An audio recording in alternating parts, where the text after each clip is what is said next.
400 orang nak tengok aku MC malam ni. Maaf cakap. Berbekal lagi 5 minit, ada satu news. Kalau kita tengok dekat Forex Factory tu high impact lah. News ni PMI ni only service, high impact ke tak, tapi aku nak try masuk juga. Account ready to lose aku, account perang. Sini aku explain kenapa aku nak cari, kenapa aku nak tekan buy. Sebab dekat H1 ni price dah reject support, maka dia tak boleh nak buat sebarang kejatuhan lagi. Dekat M5 pula dah keluar confirmation engulfing buy. So ini petanda yang cantik untuk aku masuk buy lah. Sekarang ni aku sedang entry di hadapan 250 orang mata memandang. Pressure, what pressure? Adakah aku akan terciduk ataupun aku akan flip account ni? 5, 4, 3, 2, 1.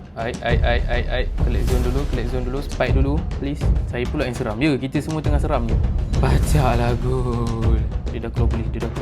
Tak apa kalau ada orang cakap ni semua lakonan JZ. Ini semua untuk educational purpose je. Views naik 100 tu. So orang memang nak tunggu-tunggu untuk nak tengok aku lost. Orang nak tengok aku lost. Tapi sekarang ni dia tengah nak bagi. Macam tu je. Boleh kelak dulu. Yang mana ada lain atas boleh kelak dulu Please, jom kelak dulu. Jom kita kelak dulu. Oh, baca pun kau. Berapa pip ni pacak ni? 300 pip, 300 orang. Sorry, 400 orang. 100 orang nak tengok aku MC malam ni. Maaf cakap. Sila cuba lagi. 400 orang nak tengok aku MC. Tak dapat je. Alhamdulillah tengah running profit lagi. Tinggal lagi dekat korang tinggal lagi nak tekan link kat bio aku. Tekan 3 titik, open browser, settle news. Bye bye guys.